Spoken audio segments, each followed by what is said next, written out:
Dong, dong, dong, dong. Bow, dong, dong. I know you hit that record button trying to catch me singing. Nothing gets by me.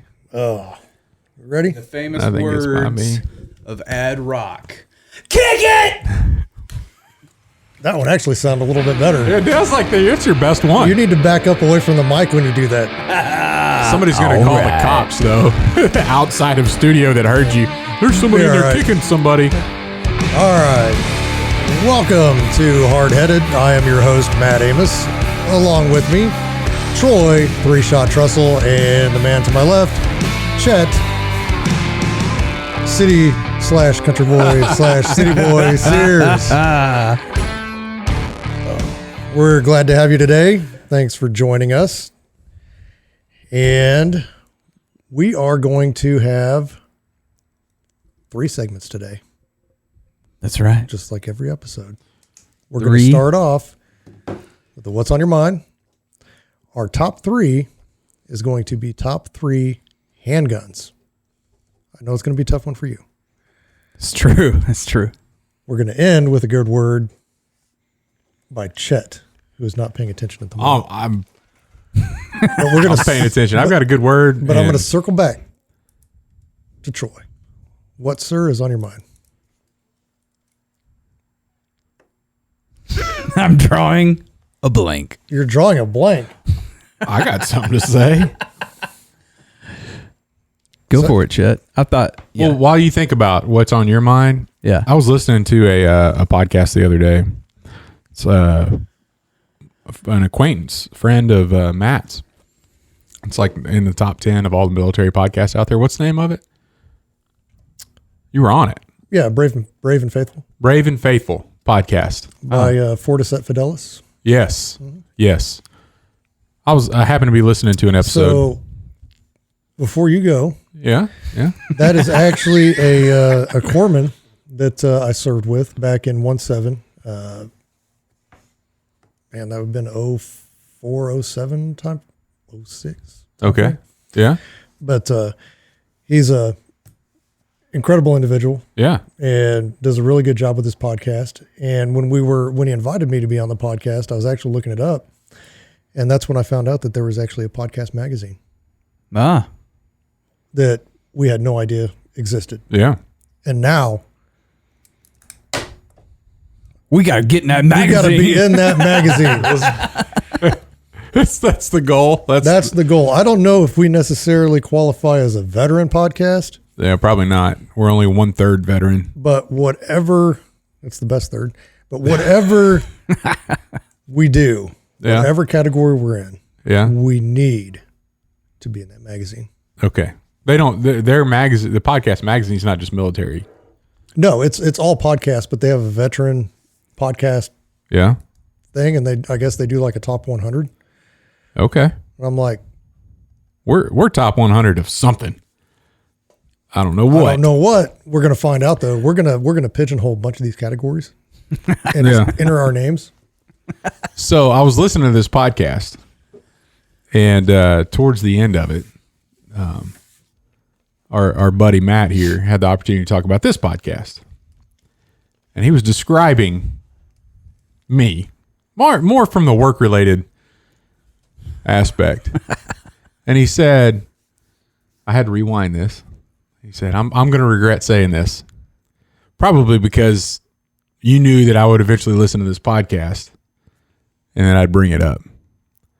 But he said that Chet Sears is an incredibly intelligent individual. Did I say that? You said it. Because I was like, back up 15. Let me hear this again. And then I wrote it down. And your 3-shot, I think I'm going to be I3. An incredibly intelligent individual. I3. Incredibly. Ignorant. I'm not just intelligent. I'm incredibly intelligent. Well, I mean, according to all Matt, that being said, who happens to be one of the smartest guys I know, by the way, and most trustworthy and most able to predict other people's intelligence. Got Y'all have come a long way from last week. This is We good. ain't come that far. Yeah, so all this, chat. Hey, describe Chet to me. Well, he's an incredibly intelligent I had individual. to try to sell the podcast, and I can't tell the truth. Oh man. I had never rewound, did that 15-second backwards button as fast as I was like, what? What did you just say? It's an incredibly intelligent individual. Yeah, you are going to regret saying that. What did I say about Troy? You forgot. I don't think you did. forgot to bring me up. I don't think you did. I think I did. No, I don't think you I did. would have had to. No, because you were talking about peoples in the business whenever you brought me up. Oh, well, yeah. Then that's different. Yeah, because in this world, yeah, Well, I would say I would have found a way to bring you up, Troy. I would say that you're incredibly I would smart have. in the people's world. Yeah, well, The rest you could try of to it- dig out of it, but I'm incredibly intelligent, and I think you probably should have brought up Troy. I don't hold it According against to you, I'm incredibly intelligent. I mean, that's what I said. I'm not going to deny it. I do have something that's on my Oh, mind. now he does. Yeah. Okay. You know, when If he would have just had that earlier, I wouldn't even have brought that up. we planned that, right? So, since we have a veteran in the room, I just want to put this out there and just get this clarified for me, because ever since I moved to Kansas, I've heard just different words spoken different ways, and the main word that just drives me crazy is veteran. Veteran? Yes, veteran. What'd you grow up calling it? Veteran, because that's how it's spelled. Yeah. Veteran. And people here say veteran? People here say veteran, and I've always heard veteran in where I'm from. So is it veteran? You don't need to talk to someone who served in the military on proper grammar and pronunciation. You just need to talk to an incredibly intelligent individual.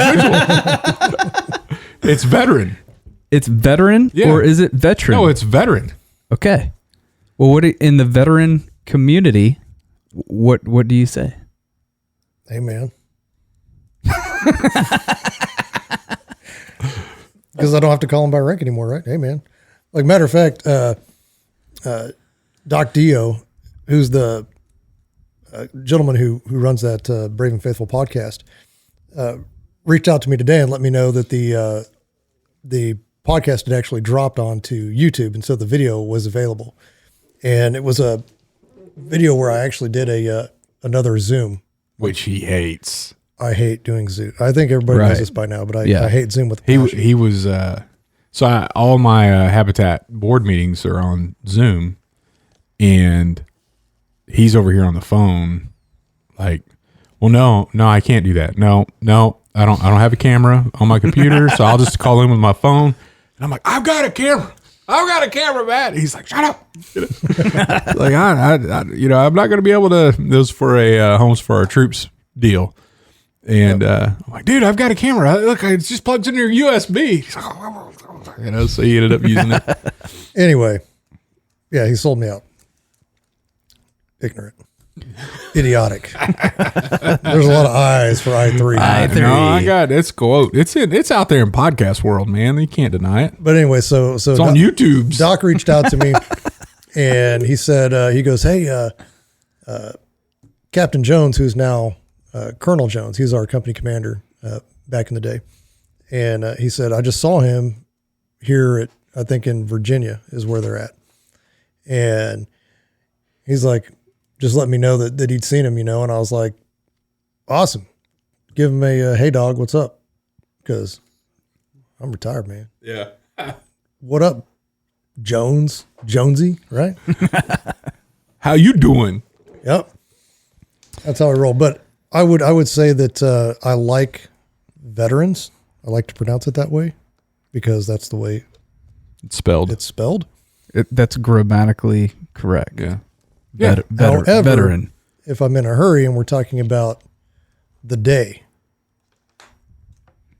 Veterans Day, because it rolls off the tongue a little better than a Veterans Day. Veterans Day. Wow. Would that be vet apostrophe RAN? Veterans. Veterans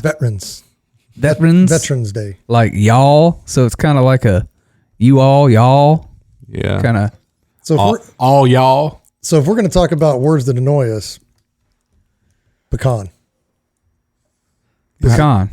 or pecan? No, pecan. It's pecan. Now, what if you're saying, because I would agree, I would say, well, because I don't care if you agree or not, it's right. Right. I would like to have some pecans. Yeah. Pecan. I would like pecan pie. Yes. Yeah. However, I would like pecan praline coffee. However, if you're eating the sandies, I would like some pecan sandies. No. Because it sounds better it doesn't. than pecan sandies. Pecan sandies. I like no that. pecan sandies. Nope, I don't think so. From- I think you're wrong. Nope. You, sir, are an idiot. Times 3, whatever you idiot. number you got over there. I3. Oh man. No, it's still pecan. It's still pecan. Pecan trees. Pecan Like pie. you've seen that meme, like with the can of peas, like English peas. This is pecan and this is pecan. Like No, I've heard pecan is something that you keep underneath your bed. It's pecan. But not my bad. please. I saw you eat a few podcasts back. I know how messy you are. Yeah, only when I'm eating over your desk. All right. Well, I'm glad we got that straight out there, Troy. I'm really glad that you had absolutely nothing on your mind today, Troy. Yeah. No, he's got went blank. like a word I had a word. figured out. A word Phobia. figured out. Anyway, if you want to catch it, it's Brave and Faithful. They are also on Apple. They're on. We'll put a link in. we'll put a link to the. Show notes. Yeah. Down in the description. And I'll also mark the timestamp. If you just want to fast forward to hear Matt talk about how incredibly intelligent I am, you can just jump straight to it. I will say that I think we went over time on his podcast because he's a lot more scheduled than we are. You know, he's got time limits and Stuff to do. And I heard the when I was doing the interview, I heard the little beeper in his background go off, and I was like, "What's that?" We're only I was like, "Do we need to stop?" He's, "Oh no, keep going." Yeah. So I think I went 15 minutes over his normal podcast. So those of you that are listening, I mean, just a friend of the show, go check out that podcast. But we have not and probably never intend for Matt to go through all of his injuries that he's incurred. And that's something that was covered in that episode. So if you're interested in hearing Matt's story of IED in Iraq, IED in Afghanistan, therapy, road to recovery, you did a really good job. I've heard you speak a few times, but you kind of hit all the main points in that interview. So if any of our listeners want to go hear some of the backstory with Matt's service, then that's a good resource to check it out. So check out the show notes if you'd like to learn more about Matt. Yep. It's all there. Yep. Right on. Most of it anyway. Anyway, moving on to our top 3, which today, top 3 handguns, which we will start with you. I will go. So these are handguns that I have experience with. And I know that's not a stipulation, but that's what I went with my top 3. And number 3, you've really gotten into my head, and I haven't been. I mean, I'm on a roll with 3, 2, 1. I like it. Number 3 is a whole heck of a lot of fun. I actually bought this because of my dad.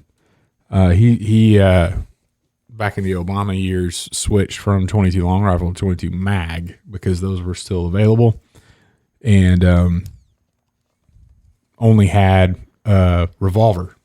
So, I inherited a big stack of 22 mag ammo and a 6-shot revolver to burn through it all. And I'm like, let's look into this, and found the Kel-Tec PMR 30.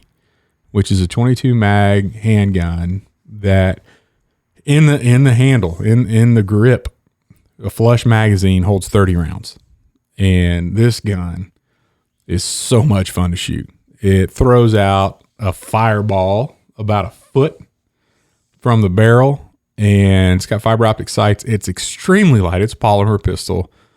It's just a lot of fun. And I've got a holster for it that has one of the mag pouches on the end of it. So magazine in the gun, magazine in the mag pouch. I've got 60 rounds of 22 mag. Well, that old government's coming after you, boy. Yeah. It's Got a suppressor on that thing, boy. yeah, it's just a lot of fun. No, they don't function properly with the suppressor. So that's there's a whole bunch of threads out there. But I started looking at that and saying, man, if this thing was suppressed, it'd be so much fun. But then the blowback design and all that, it changes it enough to where it'll start not firing well. And 22 mags with semi-automatic function, it's actually really hard to find reliable guns. So Kel-Tec's one of them. And then there's only like a couple rifles that actually function well in semi-automatic with 22 mag.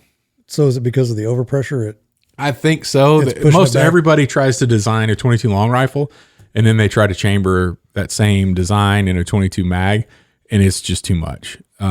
So the PMR 30, it's only for 22 mag. They didn't design it for anything else. I would venture to say if it's a pressure issue where it's over making it go too fast, I don't know. I would recommend subsonic ammo, which for you people out there doesn't mean it's silent. Okay, it's just subsonic explosive sound. Yeah, you're trying to convince me to get a suppressor for the PMR 30. Heck yeah! No, I'm telling you, everybody's been through every option, and it doesn't work. Well, you're just gonna have to test it. When it doesn't work out, I'm not a suppressor guy. Give me the suppressor when you're done. I'm not giving. That's against the law, and I'm a law-abiding citizen. Yeah, you are. All right, number 2, Springfield XDM in 9mm. Big fan of that gun. It fits my hand really well. It's kind of hard for me to find a handgun that does well, that fits well, and it comes with the adjustable back strap on the handle. Yep. And it's just a lot of fun. Has a good magazine capacity. Reliable. I'm not a 3-gun competition shooter. I know that there's some firing pin issues after about 50,000 rounds or whatever, and yeah, I don't have to worry about that. So anyway, or the extractor is what everybody complains about. I'm a fan and enjoy it. Fits well, shoots well. Now I never did have the XDM, but I did have a Springfield XD and loved it. Yeah, great gun. Yep. And then number 1 all-time favorite. I don't ever see this handgun getting kicked off the number 1 seat on my list of top 3s. The Ruger Single 6 22. It's a revolver. Actually, they've done a little bit of work with it to make it more safe. I've got one of the 2 screws, the newer ones, and one of the 3 screws in the handle. 3 screws the best, the older one. Just a fantastic gun. Shoots really well for some people. Shoots very poorly for others. I think we've talked about this before. We did. Is that the one that was 6 inches, but you knew it and he didn't? It's not quite. It's just from a sight picture perspective. It's on top, right? You don't cover it up. Yeah. And I didn't explain that to Troy, but I figured after the first shot, when you're high, just make it lower. And I was saying lower, and he was like shot it in the same place, and lower. I was shooting lower. It just kept going to the same place. I don't know. So anyway, whatever. But that was the gun in Louisiana because it would shoot rat shot. A great snake gun. You just carry that on your belt, and the rat shot on a snake is fantastic. By the way, but yeah, I've had that gun on me a lot over the years. And my dad actually bought it back when he was probably younger than I am now. So been in the family for a long time. Those guns are always the coolest. Yep. Yeah. There's my top 3. I like it. That's actually, I can agree with you on that list, although I don't think I've ever shot the Ruger. So we're going to have to change that. You're going to let me shoot that. Yeah, man. Yeah, just no. I don't need to. I don't think shoot lower. I don't think I have a problem. Yeah, I don't think you will either, Matt.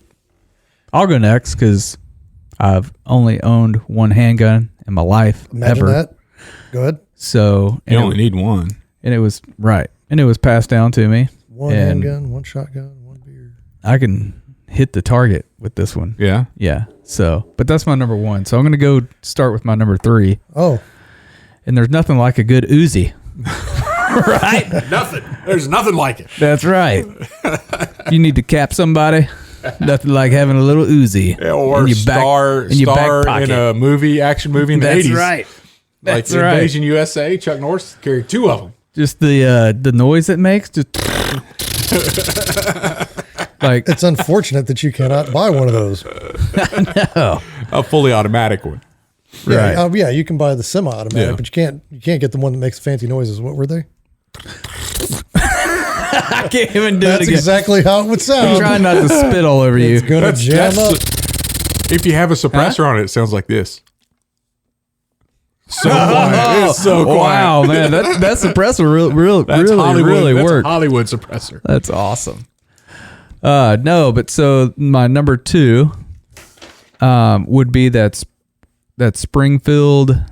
What'd you call it? XDM. There you go. That one. That's my favorite. Because I have shot that one and it was awesome. I hit the target with that one as well, Matt. Pretty exciting stuff. As well, but you didn't hit it with the other one. You know we're pretty tight when in this day and age of no ammo, we went out and shot. I let Yeah. you shoot my stuff. Yeah. Yeah. Anyway, And you let my boy shoot, so that Yeah. was one of my boys. it's also a testament to being prepared. Quantities. Yeah. And what is that a 9? You said it was 9? It's the 22s we were shooting, long rifle. Oh, okay. Yeah. But the Springfield is a 9. Yeah, And I we love didn't it. shoot that one recently. No, I shot that a few years ago at a shooting thing. I think we talked about that. I'll tell you what, when this whole ammo thing started, or the whole Biden election and all that, and the gun sales, coronavirus, I actually started back in coronavirus, and people started hoarding ammo and hoarding milk and paper towels, toilet paper, and all kinds of crap. I went back through and just looked. I was like, I don't even know what I have for ammo. I know I've got a lot, because anytime I would go to a store, I would always pick up a box of something For years. for years. Yeah. I went through. I could probably come close to handling World War III on my own if it were fought with 22. Like, no joke. I have a buttload of 22 ammo. So anybody that wants to go, not anybody, but that would expend my rounds very quickly. But I've got a lot. It was insane. I would find box after box after box, because most of the 22s I have, whether it's the Ruger's a 10-round rotary mag, my Ruger Mark IV pistol is 10 rounds. Trying to think of what else I have that's 22 that anyway. Yeah. But they're mostly 10 rounds. And so what I would do is I forgot to bring these rounds with me. I'll pick up a box, I load 10, get back to the house, put the box in the storage, and be done. And then go back out. Oh man, forgot a box. Gotta go buy one. And I just over the years have compiled Box after box. box after box after box of 22. All right. And they're fun to shoot. Yeah. So if we can go shoot some more if we run out. I'm mad. Oh yeah, we Matt. can go. Oh, yeah. I'm not going to give you any, but I'll go shoot. I'll let you. I got to make sure you're doing it right. Yeah. All right. So that leads me to my number 1, which was the gun that was passed down to me. It was my grandfather's sheriff issued 38 special. Nice. Has his name on it engraved in the handle. It's a 5-shooter. He was a police officer or sheriff's deputy. Sheriff's deputy. Yeah.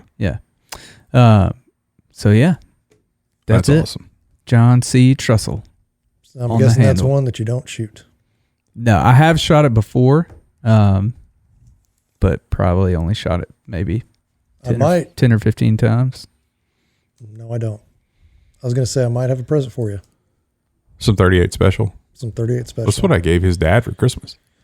with some 38 special ammo. Probably got 3 boxes of 38 special, but I got to go back I through scrounged up and make sure. From a buddy of mine, it was like I don't know, 7 rounds shy of 50, used box. Been opened up. I got a few boxes. Yeah. I may have Just in case. I may have actually sold that 38 and traded it. I'm not sure. All right, man. Good top 3. I like it. Right on. It's all right. Whatever, dude. Getting ready to get the real stuff. Uzis are awesome. Getting ready to get to the real stuff. All right, fire away. All right. Fire. What? Wait, I think we should probably take a break before. Did we not take a break? No. Fine. Have it your way. When would I start using Admiral's Pennant beard oil if I wanted to start growing out a beard? Like literally right now. That peach fuzz that you have on your face, as it's growing in, that is when you need to start conditioning the beard because the follicles are typically not hydrated enough, and so that oil helps in that hydration, cuts down on the itching, cuts down on any of the redness and flaking that you might have when you're growing out a beard, and that flaking is basically your skin being dehydrated because it's forcing it into that follicle. Where can I get some of this? Well, you can go to admiralspennant.com. admiralspennant.com. Tell them Hardheaded sent you. There's several different scents that have really good descriptions on them. So take a look at what's out there, and they're all natural. No synthetic substitutes. No synthetics. So admiralspennant.com. Get you some beard oil. Let them know that Hardheaded sent you. Welcome back. Hey, we're back. Thanks, Chet, for bringing us back from that phenomenal break. Yeah, and we were just about to hear your top 3. Now I'm going to go with my top 3. I'm so excited. I know you are. Number 3, I'm going to go 3, 2, 1, is the Smith & Wesson 44 Model 629. Is that Dirty Harry's gun? It was made famous by Dirty Harry. Yeah. However, his was the 8-inch model. The one that I own is a 5-inch. So if I'm going into bear country or anything like that, that's the one that I carry for bears. And the trigger on this thing, you can't even, I'm telling you, when you go from like double action is pretty normal, but when you cock it back and go single action, you cannot breathe on that trigger. It is so light. Yeah. It is, like, matter of fact, the first time I shot it, bang. And then as you're coming down, and you start that slow, steady press on that trigger. And I was 4 feet over the target because I was like, okay, I'm going to squeeze. There's no slow, steady squeeze on that at all. But it was actually once upon a time, it was the world's most powerful production handgun. Oh, yeah? At one time. But soon was overshadowed by the 454 Casull and a 50 caliber action something or other. I can't remember. Yeah. But those overshadowed it.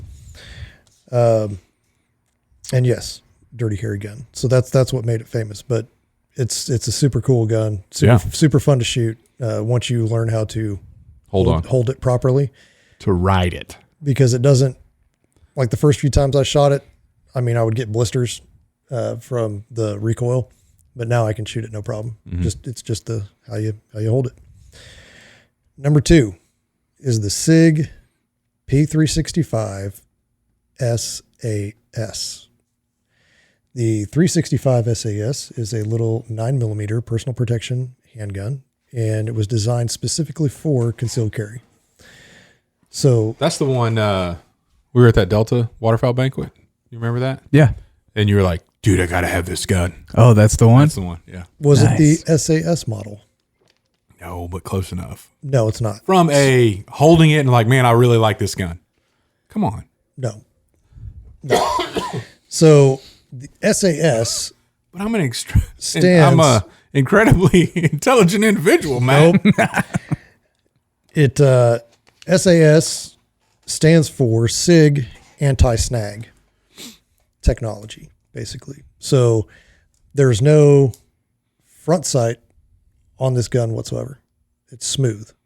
The what am I talking about? The Hammer? No, there's no hammer. There's no exposed hammer. They're the takedown lever. Okay. And the, what's the other? Mag release? No, the slide catch. Slide catch? Are all flush. So you're not snagging it on anything if you were to have to draw the weapon. And the rear sight is actually in the slide, so nothing sits above the slide. So when you pull that gun up, there's a green circle, hollow green circle, and then there's a solid green circle in the middle of that. And all you got to do is bring that up onto the target, and you're going to hit that target every time. It's the most simple gun to shoot. I need to see this. It's super, super cool. And with it being that small, they have a 10 round mag with it, but with it being that small of a 9mm, perfect carry gun. Mm-hmm. And I've got a 365, but it's not the SAS. So I've got the exposed sights and all that kind of stuff, but super fun guns to shoot. Very, very good for concealed carry. And the rear sight is, it's fiber optic during the day, and then it's got tritium, to light up at night. Oh, so wow. You've got the day and night scenarios on there as well. Nice. My number one is one that I do not own yet, but I have messed with. And it is probably the most comfortable gun to shoot and most accurate that I've personally put my hands on. And it is a P320 X5 Legion, again from Sig Sauer. I'm a SIG guy. I love SIG handguns, always have. But it was made even more when I went to the SIG Academy and became a Sig Sauer rifle and pistol instructor, and went through their process and how they check for quality, their quality assurance, and what they put into those handguns. And they even broke them down and compared them to, like a Kimber and the parts that Kimber uses, and then they put the SIG parts, and the SIG is just a more robust firearm. And so this gun is a 9mm. It comes with 17 round mags. It's a full frame, full size gun. So a little bit tougher for somebody like me to carry, or most women, unless it's winter time and you got an overcoat or something like that. But it's got a flat trigger, which I didn't have much experience with the flat trigger, but it's really easy to manipulate and shoot fast. And it's what they call a skeletonized trigger. So it's super light. And the gun for its size is relatively light. I think I've got it down. It weighs 43.5 ounces. Okay. Loaded, is a mag loaded? I don't know if that's loaded or not. I don't think it would be. I think it'd be a little heavier loaded. Well, and then, it depends on what grain bullet you have and throw it all, let it off. So, but it is dry. But the grip on this thing, it comes down. It's narrower at the top, and then kind of comes down with the mag where it's a little wider on the bottom. So as you're putting your hand on the bottom, it fits in there so nicely, and it's just a super comfortable gun to shoot. Mm-hmm. Love it. When are you getting one? As soon as I come up with money that I don't want to spend on something else. Well, you got to buy that espresso machine first. Yeah, the espresso machine is actually less expensive than This is a $1,200-$1,300 handgun, isn't it? Or more? It might be around $1,000, something like that. But like I said, I love SIG. I think they're phenomenal guns. Sweet. So that's my top three. That's a good top three. All right. I guess we're going to move on to a good word with Mr. Chet. All right. The word solitude. So, about a month ago now, I had the opportunity to experience some solitude. It was forced. I was in the hospital with COVID, and no one was allowed to come and see me. I was there for 5 days. And at the end of it, I was pretty cool with it. Like, it wasn't good that my family couldn't see me. It wasn't good. All of that stuff that comes along with it. But time alone is pretty valuable. And so I started looking at what whether or not solitude is addressed in the Bible. And it is a lot. And it goes, there's quite a few characters in the Old Testament where it talks about them spending time alone. You get into the New Testament, it's there as well. But I found an article by Ward Cushman at To Every Nation that specifically spoke about Jesus and the time that he spent alone, where it's documented in Scripture, and why he spent time alone. And I thought that was pretty interesting. So 6 reasons that Jesus chose solitude over people. Like, I need to be away from people. It's right on my alley. But in Luke chapter 4, it talks about him going away to prepare for a major task. And this is the right after he got baptized, Jesus spent 40 days in the wilderness. We're familiar with this because that's when Satan tempted him, but he wasn't necessarily tempting him for all 40 days. But he needed to go and prepare himself for the ministry that he's just about to start. Another one is to recharge after hard work. So we have one, preparation for a big deal, and we have another one, coming off of a big deal. But he in Mark chapter 6, it talks about Jesus sending away the 12 disciples to go do ministry.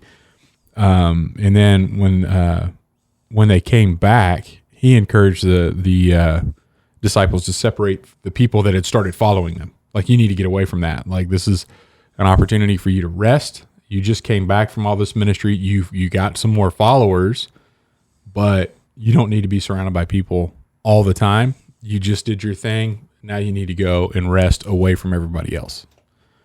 So preparing for a major task or recharging after one, to work through grief in Matthew 14. After Jesus learned that John the Baptist, who was his cousin, had been beheaded, he went away by himself. Is what that talks about there. That he went away to grieve, that he had lost his cousin before making an important decision. So in Luke chapter 6, it talks about Jesus being very early in his ministry, that Jesus spent a night alone in prayer. The next day, he started finding the 12 disciples. So went by himself, focused, I'm going to pray, and then now I'm going to go pick the people that are going to be with me in my ministry. Number 5, in a time of distress. So we think about, towards the latter part of all the Gospels, but in Luke 22, where was Jesus when he was arrested? He was alone, had some people near him, had some disciples near him, but he went to the Mount of Olives to pray by himself. So he separated from himself and prayed. He knew what was coming, knew that what he was going to have to experience starting the next day. And so he needed some solitude to go and prepare. And then the last one, to focus on prayer. So, and there's a lot of references here. I know there's a passage in Mark very early in the morning while it was still dark, Jesus went alone to pray. Here, Luke chapter 5 also talks about him going to be alone to pray. So, if we think about, recharging our batteries or preparing for a major event, grieving, all the things that we tend to try to avoid, right? Preparing, resting, grieving, praying, all the stuff. Jesus is a really good example for us in saying that it's okay to be alone. It's okay to go away. It's okay to get some of the stuff. And some of it is a night. Some of it's just early in the morning for a couple of hours. Some of it's 40 days, right? So it's not a same prescription, if you will, for every event. But there's quite a bit of activity that he's been through where he uses solitude, whether before or after, to get centered around what his mission is and pray and separate himself from everybody else, or encourage other people to separate from everybody else and get some rest. So, and I think we should practice that. I'm all about solitude. Yes. It's my favorite thing. Like, I'll go out to my hunting camp. Yeah. A lot of times it's just me and it's quiet. Nobody else around. Yeah. Perfect.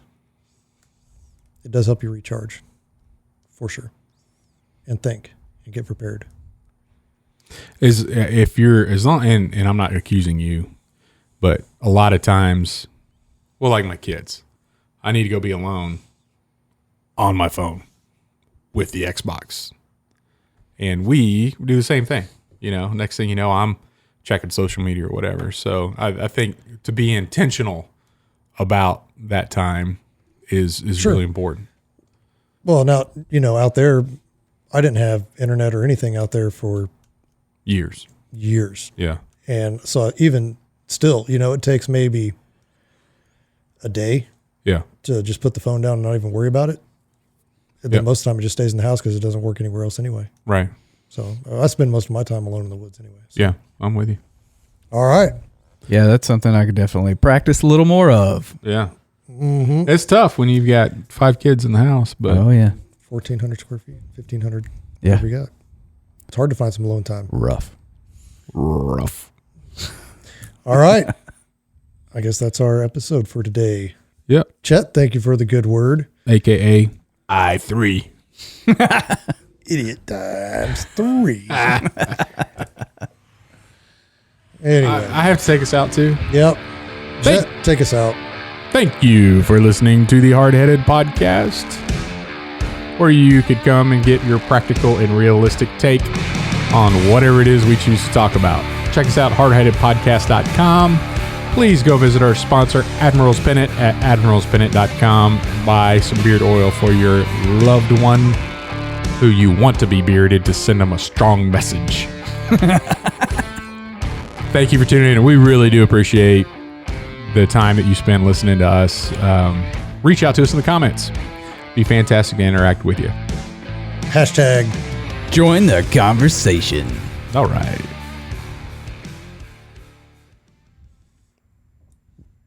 Got it.